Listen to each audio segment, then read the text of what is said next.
Hello everyone. Good morning and welcome to today's The Hindu News Analysis. In today's news analysis, we'll be discussing about 10 important news articles in the Hindu newspaper today. Coming to the first article, Pulses oilseed see sharp hike in MSP. MSP stands for minimum support price. The Cabinet Committee on Economic Affairs on Monday approved an increase in the minimum support price of for all the mandated kharif crops including paddy, pulses and cotton for the 2020-21 marketing season. So here from the prelims perspective you have to learn many concepts here. One is MSP. So coming to details about MSP, MSP stands for minimum support price. It is the price at which government announces that they will procure the produce from the farmers. So this is called MSP. Okay, it is a market intervention scheme by the government. So whatever be the market price, the government agrees that we'll be guaranteeing you minimum this much price. So that is called minimum support price. Also, there is another price called procurement price. So what is this procurement price? It is the price at which the government actually procures the material from the produce from the farmers. So it is mostly higher than the MSP. So these two concepts of minimum support price and procurement price and their difference should be studied from the prelims perspective. Also, another important fact which you have to study from the prelims perspective is that who recommends it and who decides it. Okay, so the MSP is recommended by the Commission for Agriculture Cost and Prices, that is CACP. So CACP recommends it to the Cabinet Committee on Economic Affairs, that is CCEA. So and the Cabinet Committee on Economic Affairs makes a final decision on MSP. So who recommends it? CACP recommends it, and who finalizes it? CCEA finalizes it. So this also you have to read from the prelims perspective. Also, another thing regarding MSP which you have to read is how MSP is determined. So recently in the union budget, the government had decided to give 1.5 times the production cost as the MSP. For example, if the farmer has spent around 100 rupees to produce something, then the government will give 1.5 times the price of the produce. That is, the government will put MSP as 150 rupees, so that there will be some profit for the farmers also. So here also there is some confusion regarding how this production cost is determined. So we know that MSP equal to 1.5 into the production cost, right? But what all includes in this production cost? So there are some confusion and controversies regarding it, so that you have to read mainly from the mains perspective. So there are some concepts like A2, FL and C2. So A2 stands for the direct expenses incurred by the farmers for buying fertilizers, electricity, water, irrigation, etc. So and FL stands for the family labor, and C2 stands for A2 plus FL plus the rent of the land and even the interest which is foregone for the land access. So the land cost. So A2 is just the direct expenses, FL family labor. So C2 is A2 plus FL plus the cost of the land. So the government has mostly decided that it will consider the production cost based only on A2 plus FL. Okay, whereas it won't consider C2. But the farmers want C2 also should be considered, because the expense on the land, the rent paid on the land also should be considered under production cost. That is what the demand of the farmers, whereas government is planning to give focus only on A2 plus FL. So please go back through this issue and make a note of it. The Union Cabinet also extended the repayment date for the standard short-term loans up to 3 lakh for agriculture and allied activities. So the loan repayment date has been extended. Also coming to some of the MSP, so this you don't have to focus, I'm just simply saying it. So the highest increase in MSP has been proposed for Niger seed, that is 755 per quintal, followed by sesamum of 370 per quintal and urad. So the union budget of 2018-19 announcement was fixing the MSPs at a level of at least 1.5 times of all India weighted average cost of production. So this we have discussed. So here the issue is like what all constitutes under the cost of production, whether the land is included or not. So this issue you have to read about it. So that is all about the first news article. Coming to the second news article, monsoon hits Kerala with cyclone in the background. So the monsoon has arrived in Kerala, the Indian Meteorological Department said on Monday. This is 4 days earlier than what the IMD, Indian Meteorological Department, had forecast.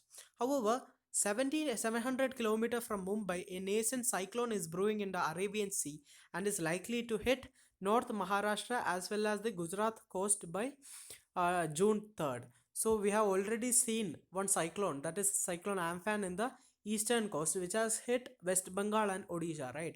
So now there is a chance of another cyclone, and the cyclone is named as Nisarga, cyclone Nisarga, and it is expected to hit the Maharashtra as well as the Gujarat coast by June 3rd.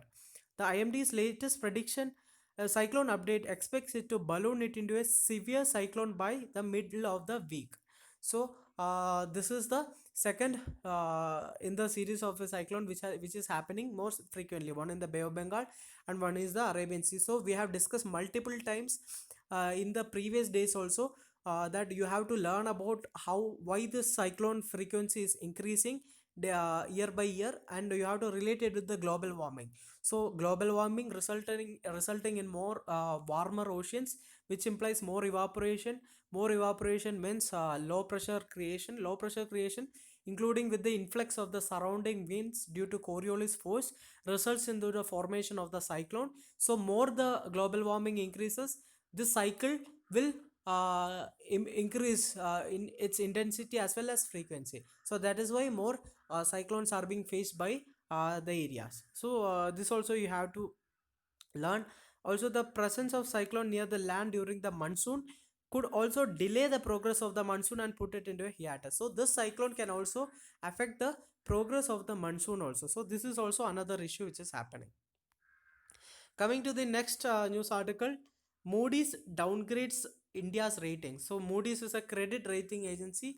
So what does this rating agencies do? For example, see, every country wants to borrow money for their expenses, right? For example, India wants to borrow money from other countries. Okay, either from its people or from other like international market.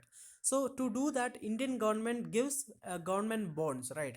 So government bonds will be given, and the investors will buy these bonds by giving money, right? So these bonds, like if everyone starts to give this bond, it won't be I mean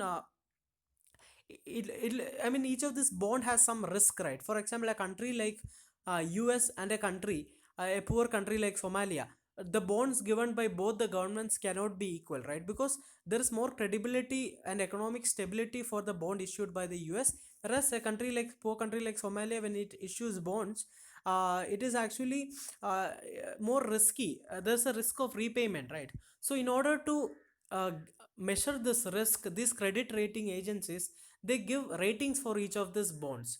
So it also used to India is also included in this rating. So what happened recently is the rating agency Moody's downgraded India's foreign currency and local currency long term issuer ratings. Issuer means the bond issuing ratings, to BAA3 from BAA2. So these are different levels of the rating, like starting from there is A, like we get in the exams like A, B, C, D, like similar to that. There are ratings also, a triple A, like that.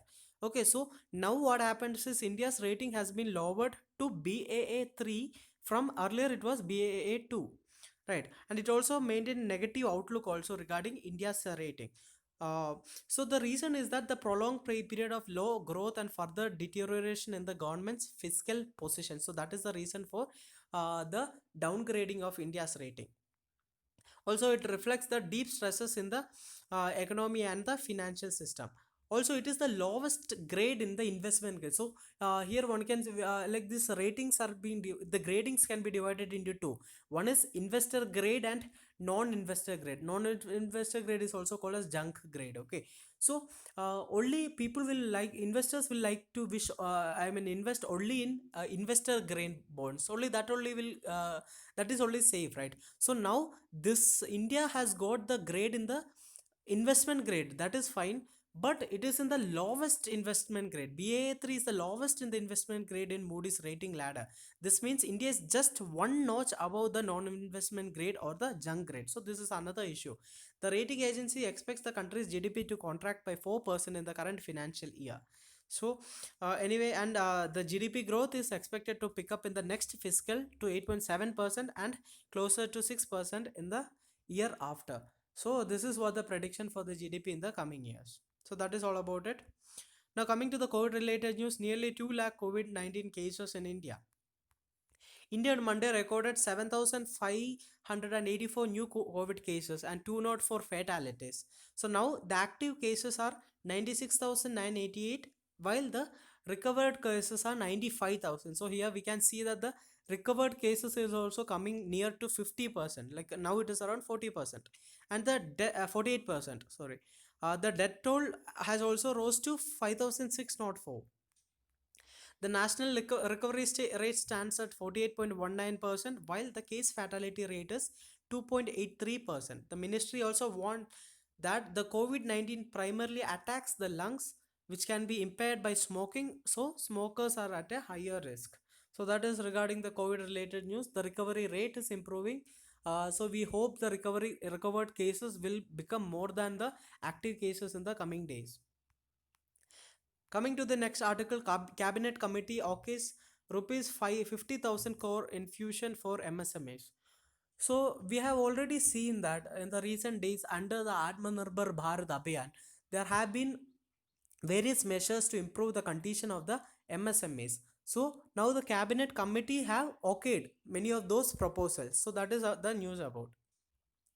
So the Cabinet Committee on Economic Affairs on Monday approved rupees 50,000 crore equity infusion for micro, small and medium enterprises with an aim to help them to enhance the capacity while also encouraging them to be listed. So here this 50,000 crore is for equity infusion. Equity infusion means the government will be buying some equity from these MSMEs, right? So a 50,000 crore fund will be created.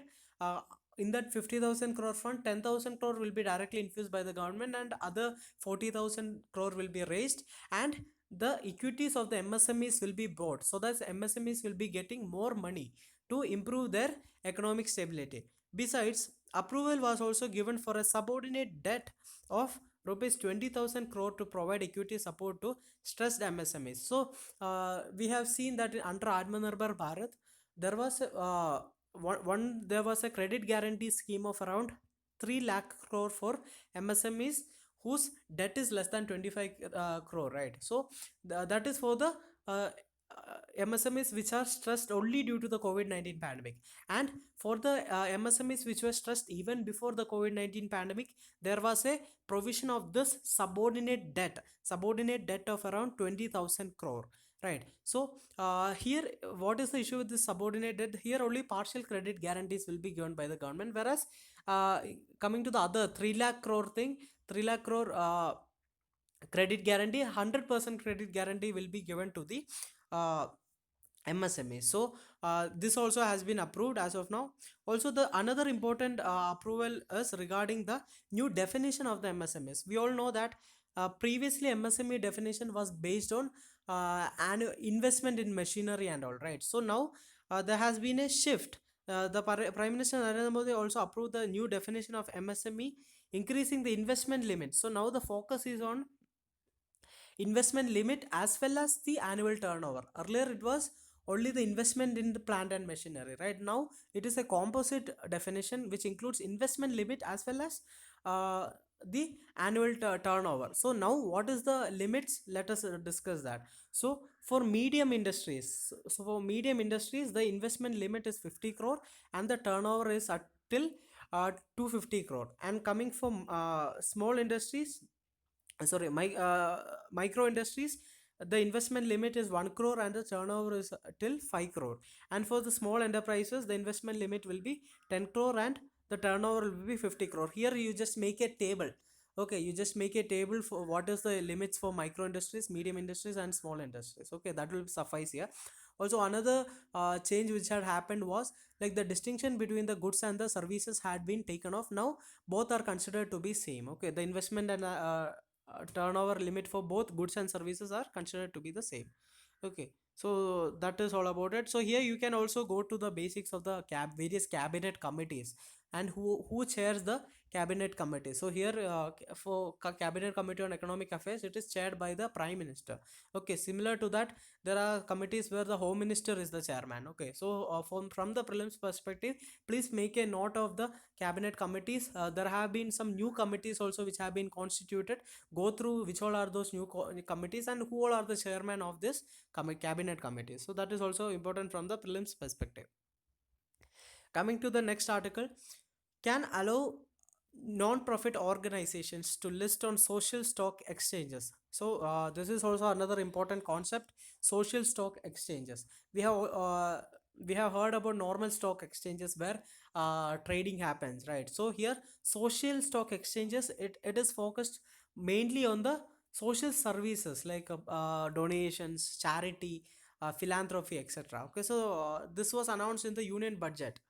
So, a working group constituted by the SEBI on social stock exchanges had recommended allowing non-profit organizations to directly list on such platforms. So, this is a very important thing because usually in stock exchanges, it is trading happens for profit, right? So now the SEBI, the working group constituted by the SEBI, has told that non-profit organizations can also be directly listed to the such platforms. So the idea of a social stock exchange for listing of social enterprises and voluntary organizations was mooted by the finance minister Nirmala Sitharaman while presenting the union budget of 2019-20.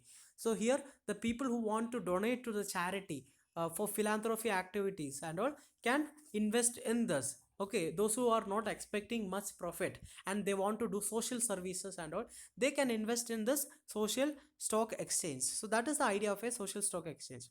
Also, there is great opportunity to unlock funds from donors, philanthropic foundations, and even CSR, corporate social responsibility spenders. Okay, so now they can also invest in this, right? So that can also be considered under CSR in the form of zero coupon, zero principal bonds. So what is this zero coupon bonds? Zero coupon bonds are actually bonds which are traded at their face value. For example, assume the face value of a bond is 100 rupees.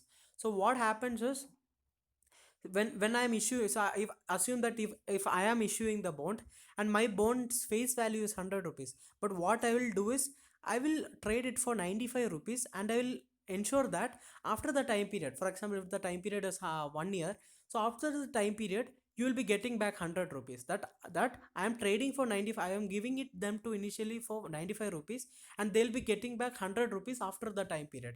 So that 5 rupee is the profit for them. Okay, so this is a simplified example. So here the difference is that it is called zero coupon because the interest rate is not given, right? So usually what happens is I trade it for 100 rupees and 5% interest. Example, if it is 5%, interest will be given after every year. But here what happens is it is not interest which is given but deep discount. That is a discount of 5 rupees, yeah, in the example which I told earlier.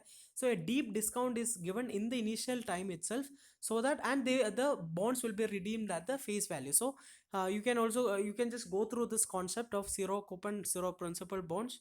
Also coming back to the article, the working group has also suggested that the social stock exchange can be housed within the existing national bourses like the BSE, Bombay Stock Exchange, and the National Stock Exchange. So this is also being suggested by the working group constituted by SEBI. Coming to another news article, INS Jalashwa sets out from Colombo with 685 Indians.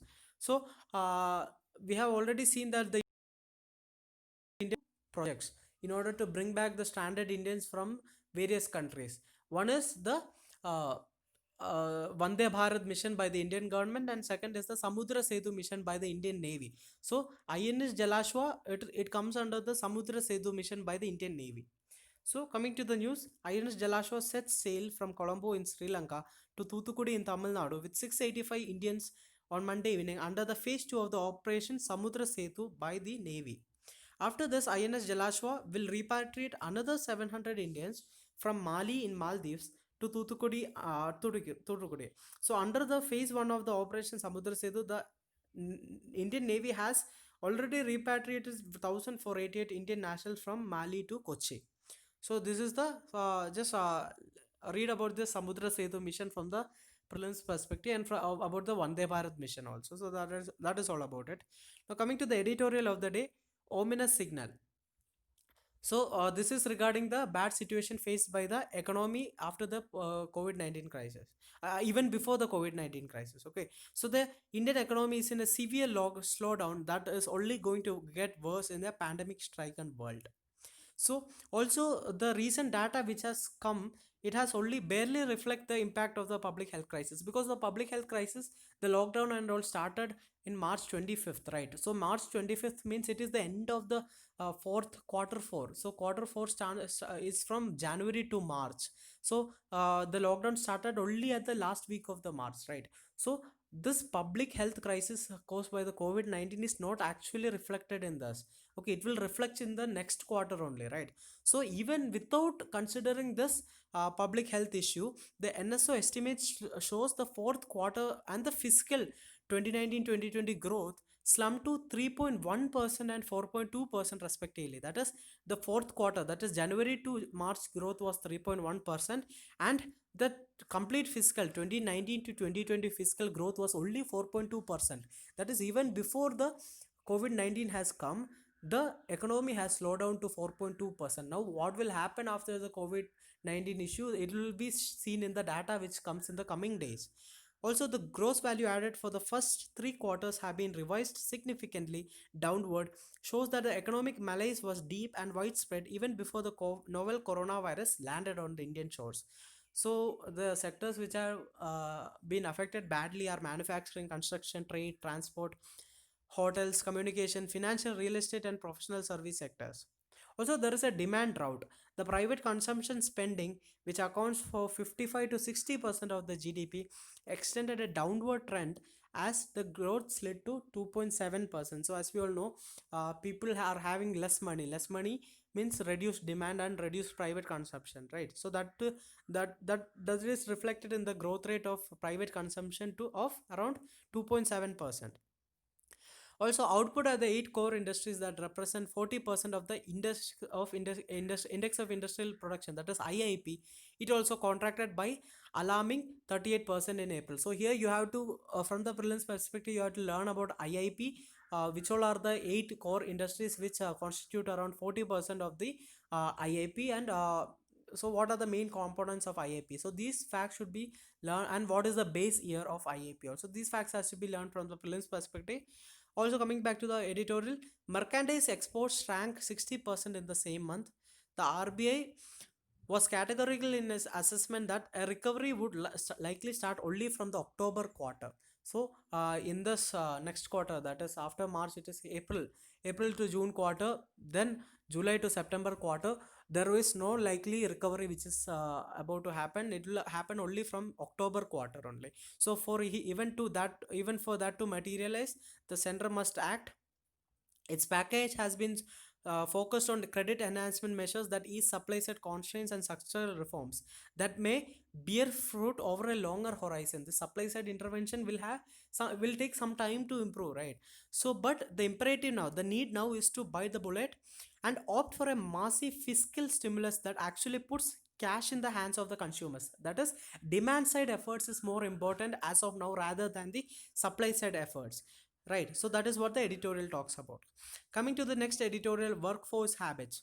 So over the 2 months into the national lockdown, India's workforce, ostensibly blessed to be a part of much wanted demographic dividend, is in complete disarray. So in crux, like the Indian workforce is facing a lot of issues. Like we have already seen many issues in the previous days. One is the many people are losing the jobs, right? The unemployment rates are increasing. That is one issue. Then another issue faced by the workforce is the migrant crisis, right? So the migrants are walking by feet towards their native, right? There, and many have been died on the way also. Also other issues are regarding to the state government's decision to change the labor laws and all. So these are the issues faced by the migrants in the recent times. So I'm not going into detail about the issues because we all know what all has happened in the recent days. So anyway, as of now, restrictions have eased slightly, but a return to normalcy have proved challenging even for the firms that are allowed to operate, because largely due to the inadequate manpower. Like many have gone back to their native, so manpower is less as of now. So anyway, industry representative have pleaded with the labor ministry to force the workers to return to their workplaces or being summoned, and if that does not provide effective, make them liable for the action under relevant industrial labor legislation. So we can see, we have seen that industrial organizations have tried to bring back the workers forcibly, right? So relaxations have also been sought in the statutory wage payment for April and May when little work have happened. Also, the several states have offered a temporary fix. So what the states try to do, they try to stretch the permissible working hours from 8 hours to 12 hours. Many states have also tried to reduce the wage payment, also. They have also, many states like UP and MP, they have also started to remove the many restrictions by the labor laws, citing the need to spur investor confidence and revive the job creation. So this has also happened. Anyway, so but being a, like we all know that this labor is a concurrent subject in the Constitution of India, so the states cannot take unilateral decisions on it. So it is the they need centers permission for it. So it is the centers duty to ensure that the labor laws are not relaxed and the laborers are given adequate protection from this relaxation efforts by the states. So the immediate challenge is to inspire the employee confidence. So most of the migrant workers are running scared of the pandemic. Getting them home safely is a first step, and giving them an emergency income support till the worst of the pandemic subsides is the next.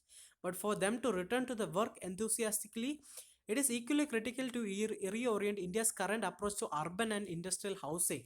So these migrant workers should be given affordable housing in the urban areas, right? Also, there should be workplace social security as well as the minimum wage standards. Only these measures will ensure that the workers will get confidence in the government policies, and they are willingly coming back. Right, they are not forcibly coming back, but they are willingly coming back. That is very important. Also, there are some ineffective, stupid laws like which exist only in the paper, such as the Interstate Migrant Workmen Act of 1979. So many of us might not have even heard of this act, and this act was useless in this migrant crisis, right? So such useless act like Interstate Migrant Workmen Act of 1979, which doesn't provide any respite to the migrant workers, should be just done away with, right? At least they should be reformed, right? So that is what this editorial talks about.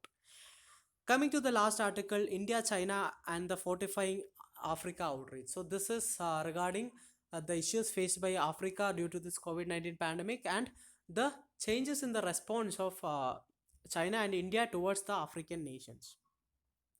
So the COVID-19 pandemic had a devastating impact in Africa, where the economic and public health conditions are already extremely vulnerable. There is a shortage of masks, ventilators, and even basic necessities such as soap and water.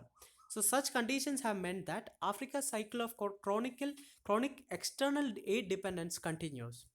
Africa needs medical protective equipments and gear to support its frontline health workers. So India and China have increased their outreach to Africa to through medical assistance. Now coming to Beijing, so how China is doing the diplomacy. So China has already dispatched medical protective equipments, testing kits, ventilators, and medical masks, right? And the diplomacy is said to be donation diplomacy, which is focused more on economic aid.